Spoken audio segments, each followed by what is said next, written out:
அக்பரை பற்றி நீங்கள் படித்திருப்பீர்கள், உங்கள் பிள்ளைகளுக்கு போய் சொல்லுங்கள். நீங்கள் அவசியம் படிக்க வேண்டிய ஒரு மன்னருடைய வரலாறு என்று சொன்னால் அக்பருடைய வரலாறு. ஏன் தெரியுமா? அக்பர் மல்டி டேலண்ட் உள்ள ஒரு பர்சனாலிட்டி. அவருக்கு ஆட தெரியும், பாட தெரியும், இசைக்க தெரியும், கவிதை எழுத தெரியும், நல்லா நிர்வாகம் பண்ண தெரியும், எல்லா திறன்களும் உள்ளடக்கியவர் அக்பர். அவருக்கு இசைனா ரொம்ப பிடிக்கும். அதனால தான் என்ன பண்ணாரு, உலகத்திலே தலை சிறந்த கலைஞனான தான்சேவை கொண்டாந்து தன்னுடைய அரண்மனையில் உட்கார வச்சிருந்தார். டெய்லி சாப்பிட்ட உடனே அந்த தான்சேவை ஒரு பாட்டு பாட சொல்லி கேட்டுட்டு தான் படுக்க போவார். அந்த அளவுக்கு பைத்தியம். ஒரு நாள் அவன் பாட்டு பாடி முடிச்ச உடனே ஆசனத்தில் கீழே இறங்கி விட்டார்.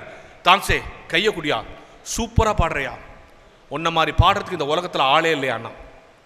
அதுக்கு அவன் சொன்னான், இல்லை, என்னை விட ஒருத்தர் நல்லா பாடுவார். என்னது, உன்னை விட ஒருத்தர் நல்லா பாடுவாரா? யார் அவர்? எனக்கு சொல்லி கொடுத்த வாத்தியார் ஹரிதாஸ். அவர் எங்க இருக்காரு? அவர் ஒரு காட்டில் இருக்காரு. உடனே அவரை கூட்டுவா. நீங்க கூப்பிட்டவனெல்லாம் அவர் வரமாட்டாரு. சரி, அவர் எங்க இருக்காரு சொல்லு, நான் போய் பார்க்குறேன். நீங்க நினைச்சவனெல்லாம் அவரை போய் பார்க்க முடியான்ட்டான். அவ்வளோதான். அன்னிலிருந்து அக்பருக்கு தூக்கம் வரல. எவ்வளோ நல்லா பாடுறான், இவன் தான் சிறந்த பாடகன் நினைச்சோம், இவனோட உங்க வாத்தியார் பாடுறானே, எங்க இருக்கான்னு சொல்ல மாட்டானேன்ட்டு ஒற்றர்களை கூப்பிட்டு அந்த ஹரிதாஸ் எங்க இருக்கான்னு கண்டுபிடிட்டான். உடனே ஒரு 10 நிமிஷத்தில் இன்ஃபர்மேஷன் கேதர் பண்ணி கொடுத்துட்டாங்க. அவர் பக்கத்தில் ஒரு காட்டில் இருக்காரு, ஒரு குடியில் தங்கியிருக்காரு. விடிய காலில் 3 மணிக்கு அந்த குடியில் விட்டு வெளியே வர்றாரு. அங்கே இருக்கிற ஆற்றுல குளிப்பாரு, அந்த பக்கத்தில் பாறையில் உட்காந்து பாடுவார்ன்ற இன்ஃபர்மேஷன் வந்துருச்சு.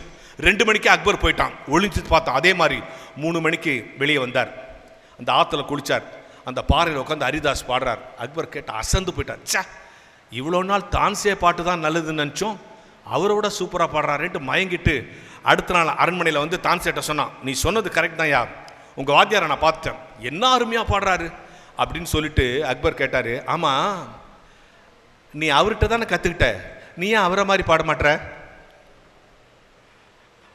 அதுக்கு தான்சே சொன்ன பதில் தான் இந்த அவைக்கு நான் சொல்ல விரும்புவது. தான்சே சொன்ன, அக்பரே, ஆமாம், நான் அவர்கிட்ட தான் கற்றுக்கிட்டேன், நான் அவரை மாதிரி பாட முடியாது. ஏன் தெரியுமா? நான் உங்களை திருப்திப்படுத்த பாடுறேன், அவன் கடவுளை திருப்திப்படுத்த பாடுறேன் அப்படின்னு சொன்னானாம். எனக்கு அருமையானவர்களே, நீங்கள் கடவுளை திருப்திப்படுத்த கொடுக்கிறீர்கள்.